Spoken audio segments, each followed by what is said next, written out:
ఈరోజు నేను ఒక కొత్త డిష్ చేయబోతున్నాను. దాని పేరేంటో మీకు తెలుసా? దాని పేరే క్యాబేజీ ఎగ్ బుర్జీ. సరే, మీకు స్టెప్ బై స్టెప్ దాన్ని చెప్తాను. మనకు కావాల్సిన ఇంగ్రీడియంట్స్ ఏమంటే, ఇక్కడ మనం సన్నగా తరిగి పెట్టుకున్న క్యాబేజ్, ఇంకా మిర్చి, ఇంకా ఆనియన్, మరియు ఇక్కడ ఎగ్స్, మరియు పైన గార్నిష్కి కొత్తిమీర. సరే, ఇప్పుడు ప్రొసీజర్ స్టార్ట్ చేద్దామా ఫ్రెండ్స్? రండి చూద్దాం. ఫస్ట్ ఏమో మనం స్టవ్ వెలిగించాలి, సిమ్లోనే పెట్టుకోండి. తర్వాత ఏమో కడాయి తీసుకొని దాన్ని పెట్టేసేయాలి. ఇప్పుడు కడాయి పెట్టుకున్నాక నూనె తీసుకుందాం. మరీ ఎక్కువ పోసుకోకండి ఫ్రెండ్స్, ఎక్కువ పోసుకుంటే మళ్ళీ బొద్దుగా అయిపోతాం. లిమిట్గా పోసుకుందాం. ఇప్పుడేమో మనం తాలింపు వేసుకుందాం. ఇక్కడైతే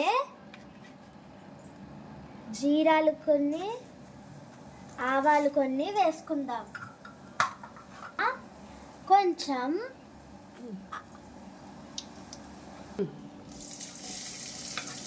కరివేపాకు, తర్వాత ఆనియన్ వేసుకున్న తర్వాత మిర్చి కూడా వేయాలి.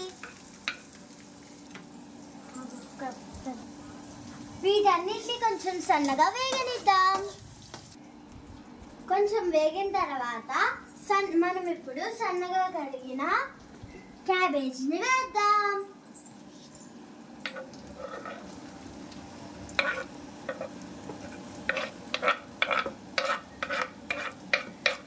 ఇప్పుడు దీన్ని చక్కగా మనం తిప్పుకుందాం. ఒక 5 minutes దాకా ఇలా తిప్పుకోవాలి. ఒక 5 minutes మనం దీన్ని మగ్గ పెడదాం.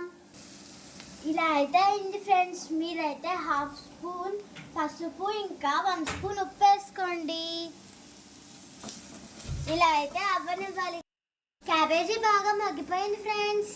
ఇప్పుడు దీంట్లో మనం 1 స్పూన్ కారం వేసుకోవాలి, మసాలా ఇంకా జీరా వేసుకోవాలి.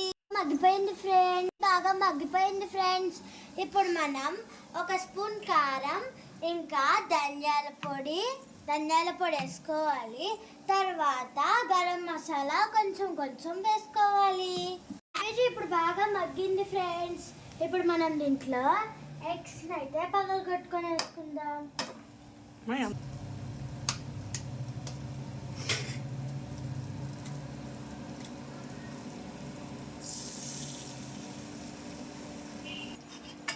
ఫ్రెండ్స్, ఇప్పుడు దీన్ని తిప్పకుండా మూత పెట్టేయాలి. ఒక 2 minutes అయిన తర్వాత దీన్ని ఉల్టా చేద్దాం ఫ్రెండ్స్. ఇంకా దాన్ని మళ్ళీ ఉల్టా చేసేసి తిప్పేసి ఇంకో 2 minutes అయితే మన ఎగ్ బుర్జీ అయిపోతుంది. ఇక్కడైతే కొత్తిమీరతో గార్నిష్ అయితే చేసేసుకున్నాం. ఇప్పుడైతే పక్కన వేరే పెన్నం పెట్టుకొని చపాతీలు అయితే చేసుకుంటున్నాం.